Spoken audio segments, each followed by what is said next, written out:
This week, we're going to do a closer look at community, particularly queer community, as it is related to geography. So, thinking about physical and social space, place, and building on the research and the reading that we've done around the gay bar as a social institution. And since we're going to be looking at drag as it has come on in the past 30 years, so kind of post gay liberation movement, and we're going to look at that alongside the changes to queer and trans space. So, thinking about the development of gay enclaves to gay villages to this idea of the gayborhood, we'll be looking at these kinds of terms specifically in the context of Vancouver through the Ingram article that we did. And we'll also be looking at theoretical ideas of space and place that will kind of situate our discussions around the way that queer and trans people take up space.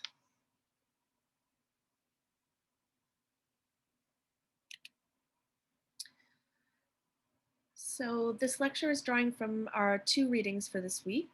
So Open Space as Strategic Queer Sites and The Trouble with Queerness, Drag, and the Making of Two Cultures. Week 7 and 8 will be working kind of together in terms of the themes that we'll be exploring.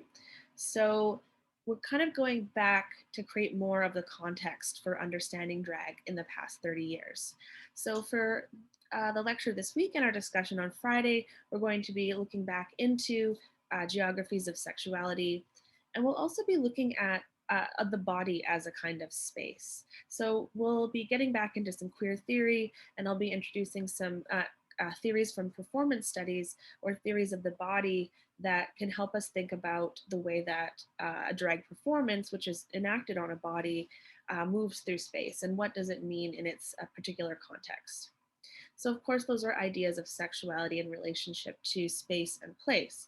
So, again, we're thinking about physical spaces. Ingram calls them open spaces in the context of the discussion on queer space and the development of queer space in Vancouver.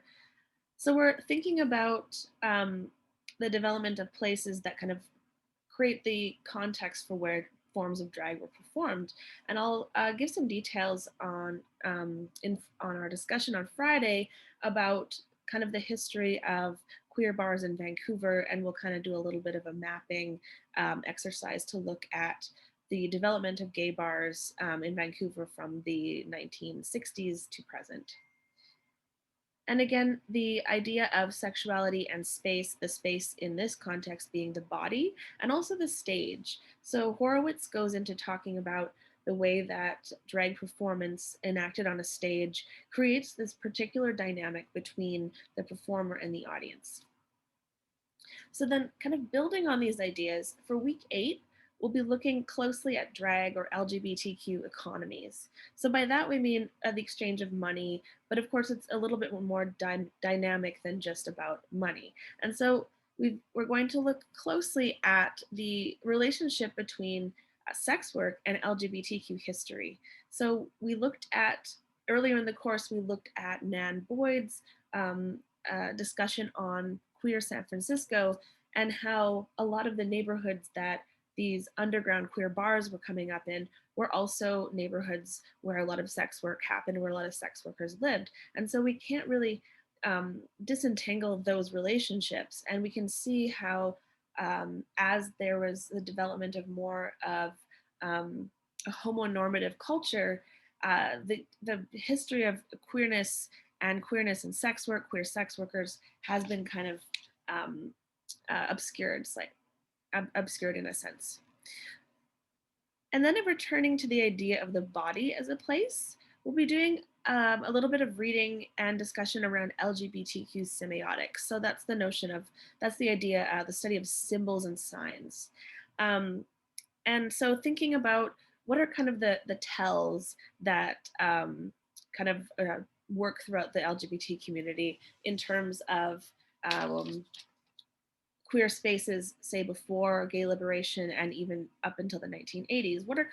What's the insider knowledge that kind of works throughout this history? And of course, a lot of this insider knowledge does discuss and go through kind of the discussion of drag.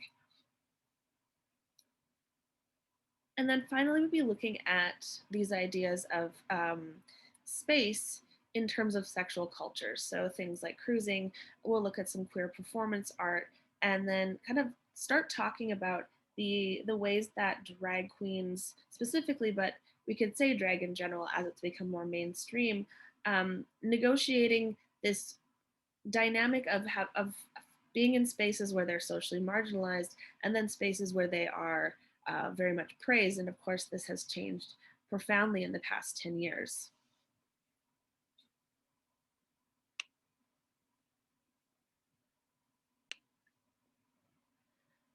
For class this week, we'll be looking at LGBTQ geographies and space and place. So the Ingram article talks about this idea of open spaces in Vancouver. So we're getting a bit of a glimpse of the history of the development of gay neighborhoods or enclaves, and also introducing you to the vocabulary around studying geographies of sexuality. So this idea of open spaces brings up notions of what does space do and what does it do for different people. So what do different spaces mean in in different times, different contexts? Can we think about spaces as having a history or having a presence? How does urban planning shape the ways that different people use different spaces at different points in time? So those kinds of concepts will be one of the main focuses for class this week. Kind of continuing on our discussion earlier in the class about the influence of the gay liberation movement on the creation of visible and public gay spaces, or we can call them enclaves, which we can see as maybe a precursor to neighborhoods. And thinking about after the 1970s, the way cities profoundly changed and the way queer people were profoundly changed by cities. So we'll look at the relationship between um, queer people, queer community, queer social groups, and urban spaces. As I mentioned, also thinking about the body as a kind of space. So, of course, what is the meaning of a drag or gender performance? The way, how is it enacted on a body? We'll be thinking of, like, as I mentioned, kind of semiotics. We can think about the semiotics of drag. What are the characteristics or aesthetics that um, um, kind of tell us that this is indeed a drag performance? And then thinking about the stage is also a kind of space. And if we have time, we will kind of get into this discussion around homonormativity, as I mentioned earlier. So thinking about how the more LGBTQ people, particularly lesbian and gay, particularly if they're white or cisgender, um, have had access to certain forms of privilege that many in the so-called LGBT community do not have access to. So then we can kind of think about when we say LGBTQ, how are we mobilizing this term? Does it automatically mean everyone's represented or seen? So in that sense, talking about the context of neoliberalism and gentrification on queer spaces, which will provide a bit of a basis for us to talk about the impact of things like RuPaul's Drag Race on the way that queer people take up space.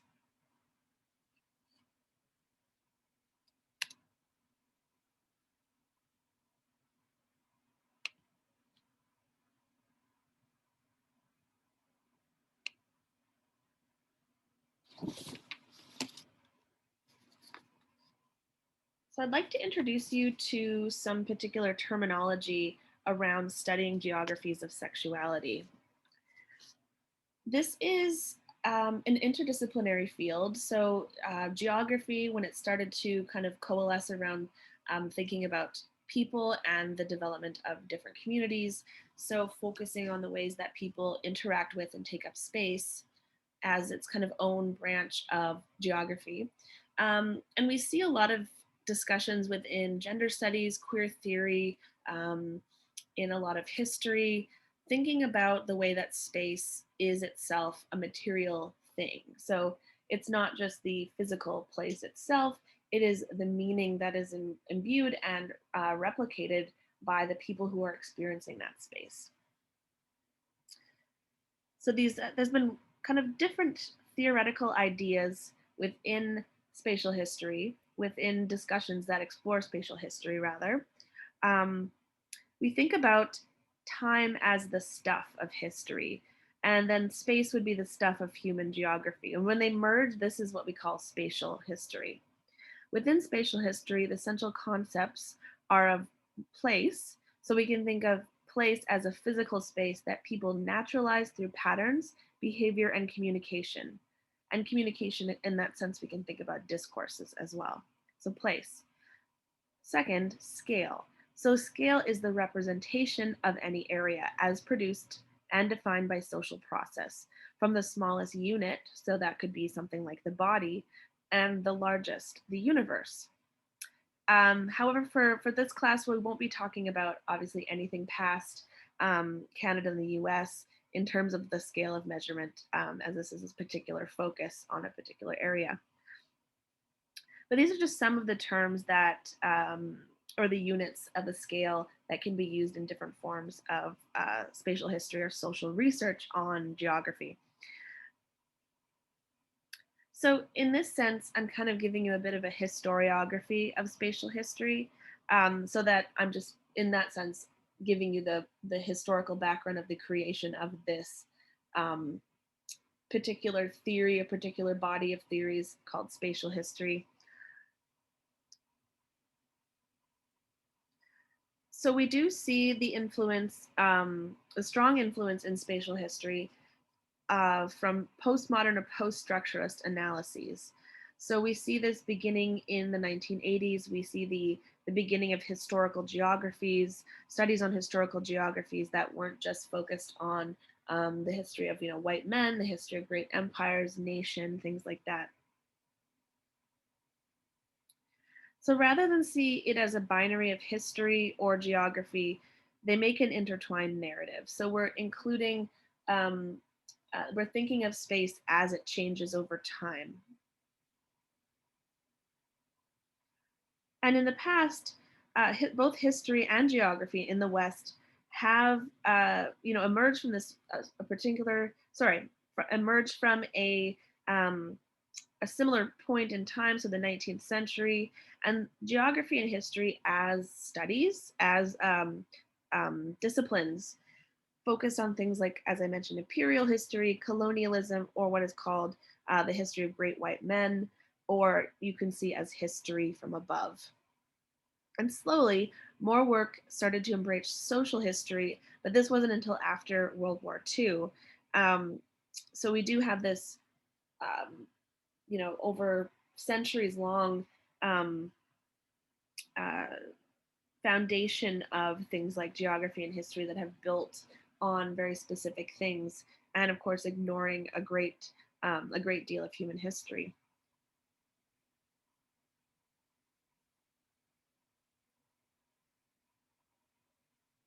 There are a few ways we can start to think about the history of, changes in spatial history. So, as I said, moving from things like imperialism to social history.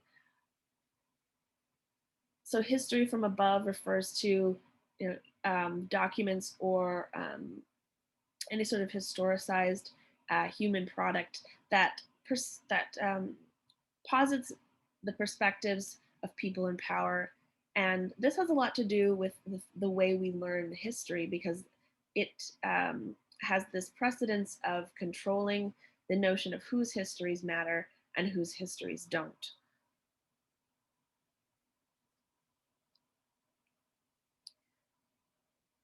We can think about spatial history within a humanistic or a Marxist materialist approach. So when we say materialist, we're thinking about um, discourses of human labor, of work, but also bringing in the relationship between the human body and the material world. And these contributions challenge this idea of history that only focuses on specific figures, specific stories, to think about how context and experience really change the way we understand history and the way we understand ourselves as historical beings, as historical agents.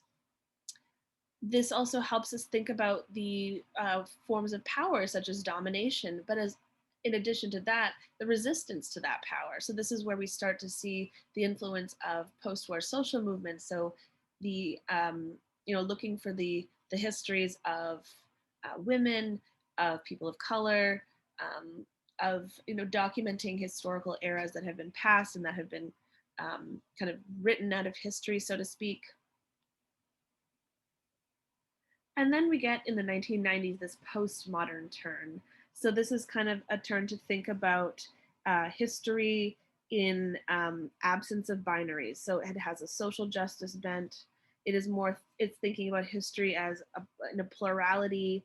It's demanding this notion of deconstruction. So kind of thinking about the elements of history rather than one dominant narrative, such as the narrative of an empire or the narrative of a great ruler. And then finally, this influence of the spatial turn. So the perception that social change can no longer be satisfactorily explained without a reconceptualization of categories referring to the spatial component of social life.